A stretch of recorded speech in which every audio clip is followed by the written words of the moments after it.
Shalom, selamat pagi Bapak Ibu Saudara jemaat Tuhan yang dikasihi Yesus Kristus. Kembali di pagi hari ini, izinkan saya menyapa Bapak Ibu Saudara melalui program motivasi pagi. Kebenaran firman Tuhan yang hendak kita baca, kita renungkan bersama pada saat ini terambil di dalam kitab Ayub pasal yang ke-33 ayat yang ke-26 yang berbunyi demikian. Ia berdoa kepada Allah dan Allah berkenan menerimanya. Ia akan memandang wajahnya dengan bersorak-sorai dan Allah mengembalikan kebenaran kepada manusia. Bapak Ibu Saudara yang dikasihi Yesus Kristus, doa Ayub diterima oleh Tuhan. Ayub memandang wajah Tuhan dengan bersorak-sorai sehingga Tuhan pun mengembalikan kebenaran kepada Ayub. Ayub menyatakan kepercayaannya kepada Tuhan dan menyucikan hatinya melalui doa dan berpuasa. Ia juga memohon kepada Tuhan untuk memberinya jawaban atas pertanyaan-pertanyaannya dan membebaskannya dari penderitaan yang ia alami. Ayub berdoa dengan yakin dan tulus kepada Tuhan. Ia juga meminta pengampunan dan bimbingan. Hal ini menunjukkan rasa penghormatan dan ketaatan Ayub kepada Tuhan. Tuhan menerima doa Ayub karena Ayub berdoa dengan tulus ikhlas, menunjukkan kepercayaan dan ketaatannya kepada Tuhan, serta memohon bimbingan dan pengampunan. Tuhan pun memberikan jawaban atas doa Ayub dan membalasnya dengan kebaikan dan berkat. Para sahabat yang diberkati oleh Yesus Kristus, bagian firman Tuhan pada pagi hari ini mengajarkan tentang kekuatan doa kepada Allah yang dapat menghasilkan kebahagiaan dan kedamaian dalam hidup seseorang. Orang yang berdoa dengan tulus kepada Allah akan diterima olehnya, dan hal itu akan membuatnya merasa bersyukur dan bersorak-sorai. Selain itu, Allah akan mengembalikan kebenaran kepada manusia yang melakukan doa itu. Para sahabat yang dikasihi Yesus, renungan dari bagian firman Tuhan ini mengajak kita untuk senantiasa berdoa kepada Allah dengan tulus ikhlas. Kita harus yakin bahwa doa kita akan didengar oleh Tuhan dan dijawab sesuai dengan kehendaknya. Dengan berdoa kita akan merasakan kehadiran Allah yang membawa kedamaian dan kebahagiaan di dalam kehidupan kita. Saudaraku yang dikasihi Tuhan, selain itu bagian firman Tuhan ini juga mengajarkan tentang kebenaran dan keadilan yang akan dikembalikan Allah kepada manusia. Kita harus senantiasa berpegang pada kebenaran dan tidak menyerah pada godaan untuk melakukan hal-hal yang tidak benar. Karena pada akhirnya Allah akan memperlihatkan kebenaran dan keadilannya kepada kita semua. Bapak Ibu Saudara yang dikasihi Yesus Kristus, Tuhan Yesus menasihati para muridnya agar berjaga-jaga dan berdoa supaya jangan jatuh dalam pencobaan.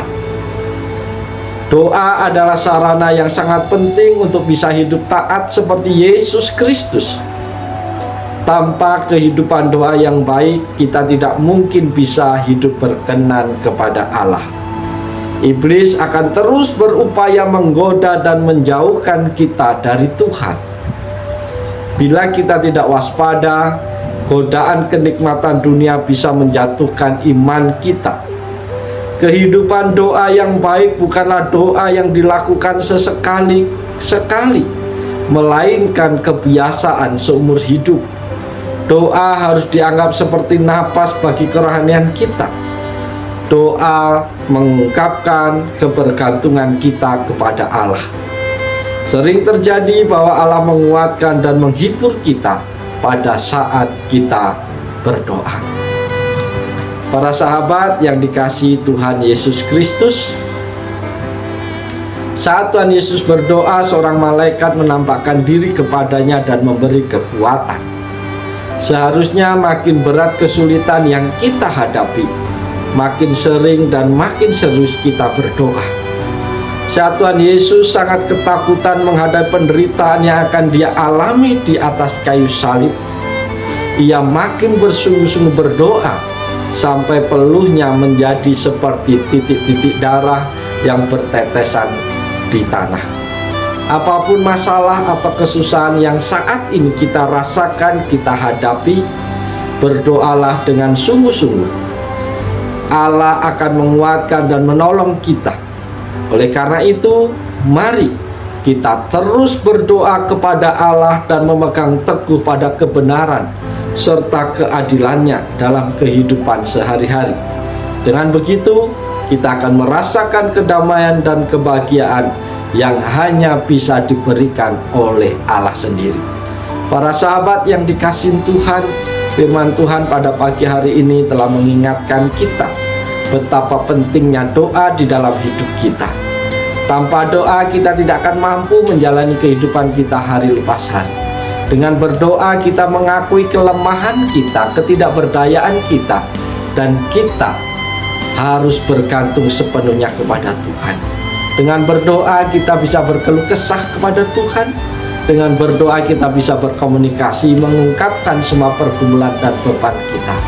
Dan dengan doa kita harus naikkan dengan yakin bahwa Tuhan mendengar dan Tuhan pasti menjawab setiap permohonan kita, tepat seperti waktu yang Tuhan kehendaki. Dan biarlah kehendak Tuhan yang jadi atas seluruh doa dan pergumulan kita. Oleh sebab itu, para sahabatku yang dikasihi Tuhan, apapun pergumulanmu saat ini, beban, persoalan, tantangan hidupmu sebesar apapun yang saat ini kau alami, janganlah berhenti engkau berdoa. Berdoalah senantiasa kepada Tuhan, berharaplah terus kepada Tuhan, dan bergantunglah terus kepada Tuhan. Maka engkau akan melihat cara Tuhan bekerja dalam hidupmu. Engkau akan melihat dan menyaksikan betapa luar biasanya Tuhan akan menjawab doamu dengan hal-hal yang tidak pernah kita pikirkan. Karena Allah bekerja melampaui segala akal dan pikiran kita. Oleh sebab itu, mari kita jalani hari ini dengan tetap semangat di dalam Tuhan. Jangankan beban persoalan menjadi alat untuk menghentikan langkah kita bersama dengan Tuhan. Sebesar apapun persoalan tantanganmu, ingatlah bahwa Tuhan kita Yesus Kristus memiliki kuasa dan cara yang lebih besar daripada pergumulan kita. Kuasanya sanggup menolong kita. Oleh sebab itu, mari dengan penuh sukacita kita jalani hari ini, karena ada Tuhan yang senantiasa bersama-sama dengan kita. Selamat pagi, selamat berkarya. Tuhan Yesus memberkati kita semua. Salam.